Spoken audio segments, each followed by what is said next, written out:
அஸ்ஸலாமு அலைக்கும் வரஹ்மத்துல்லாஹி வபரகாத்துஹு. Welcome back to my channel அல்லாவின் அடியான். நம்ம தொழுது கொண்டிருக்கும் பொழுது நமக்கு தேவையில்லாத சிந்தனைகள், தேவையில்லாத நினைவுகள் ஏன் வருது அப்படின்னு தெரியுமா?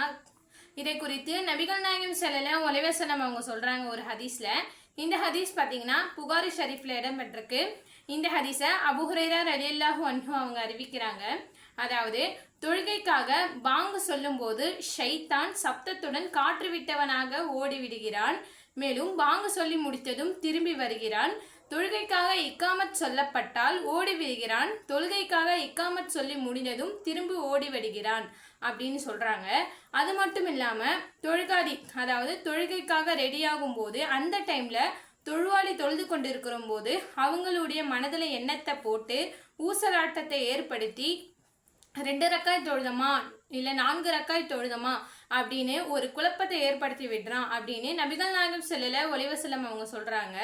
இந்த மாதிரி நம்மளுடைய 4 ரக்காய் தொழுதமா 3 ரக்காய் தொழுதமா அப்படின்னு இந்த மறதி ஏற்படுறதுக்கு பதிலாக நம்ம சவுடைய 2 சஜிதாக்கள் செய்ய வேண்டும் அப்படின்னு நபிகள் நாயகம் ஸல்லல்லாஹு அலைஹி வஸல்லம் அவங்க இந்த ஒரு ஹதீஸ்ல சொல்றாங்க. ஸோ அதனால நம்ம தொழுகும் போது நம்மளுடைய மரணத்தை நினைவுபடுத்தி நம்ம தொழுதோம்னா அதிகமாக நம்மளுடைய ஷைத்தான் பற்றிய நினைவு நமக்கு வர்றது, அதாவது ஷைத்தான் தூண்டக்கூடிய ஒரு விஷயம் எந்த ஒரு நினைவா இருந்தாலும் வர்றது நமக்கு தடுக்கப்படும் அப்படின்னு நபிகள் நாயகம் ஸல்லல்லாஹு அலைஹி வஸல்லம் அவங்க சொல்றாங்க.